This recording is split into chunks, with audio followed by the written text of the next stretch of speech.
Plenty of us are sorting through our junk for cleanup week or maybe an upcoming garage sale, but it's sometimes hard to figure out if we should keep it or get rid of it. That's right. We've got Deb Williams with us today from Ducks in a Row Organizing. Good morning. Good morning. Oh, Good morning. You said there are so many questions we can ask ourselves as we're going through our junk. Because Yeah. sometimes we see it and we want to keep it, don't we? Yeah, we do. Or we can't really decide, so we just like defer it. It's like, oh, I'll just think about it and do it later, and then just put it in a pile. It gets covered up, and it's like gone from consciousness.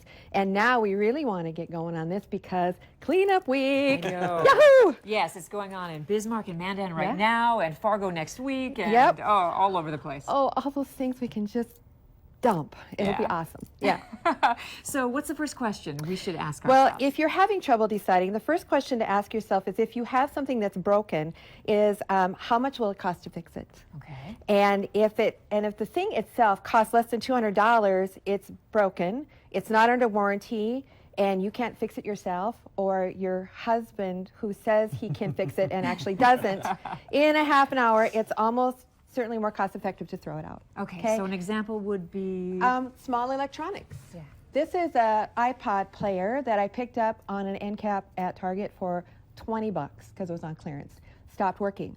Why do I have it?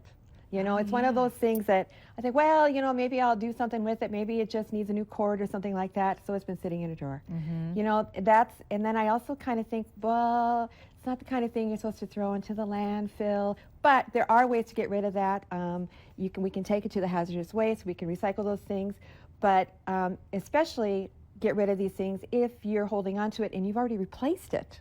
You know, I've got something else that's working and I'm still kind of holding on to this one. Well, that's silly. It's nice to know that you go through these issues too, like the rest of us. Sure I do. Yeah, yeah. Okay. Empathy is the organizer. Yeah, yeah. Very much, very much. Do I need it all? Will just a portion be enough? What do you mean by that? Okay, so I'm a big one for magazines. I love magazines, and but do I need to keep the entire magazine? I don't know. No, I don't, because it turns out I don't want the entire magazine. What I want is I want one recipe, or I want one picture, I want one thing. And so rather than have that big stack of magazines, if I pull out a couple of pages and recycle the rest, then I have something that I can actually find. There you go. Yeah. You can put the recipe with the rest of your recipes or something. Exactly, so along that line. Or if I've got an inspiration photo, or I want to purchase something, what I found myself doing is if I find something I want to purchase, like in a fashion magazine, I'll take a photo of it with my phone rather than hang on to the magazine. Yeah. That's a good idea. Yeah, so then I have it with me and I don't have a purse full of papers. Oh, good. So that works out pretty nice.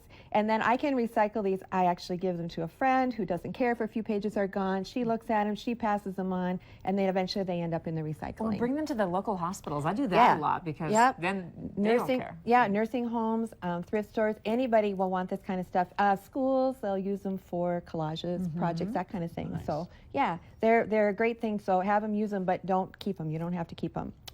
And this also would apply to like a cookbook. Using one recipe out of a cookbook, maybe take a copy of it and get rid of the cookbook. That's a good idea, isn't it? Yeah, yeah. So, okay. Okay, am I done with this? If I want it again, will I want this particular one? That's the next question. Right. So I have a stack of old frames, just in case, right? Yeah. Yeah, so, but it turns out as I'm looking at these, I'm looking at it, I'm thinking, if I ever want to frame something, I don't think I want this frame. I don't like this frame anymore. This frame was something that was probably manufactured about 30 years ago and really kind of looks it. I'm just not like into that. So if I'm going to frame something today, this is not what I'm going to pick. So why am I hanging on to it? Get rid of it. Give it to rid of it. Leanne Sucro at the Green Room, Upcycle it, and she exactly. will paint it and do amazing things with it. She can have it. Yeah. Leanne, come get it. It's yours. Okay, we'll be right back with more tips on getting rid of all the junk in your house in time for Garage Sales and Cleanup Week. We'll be right back.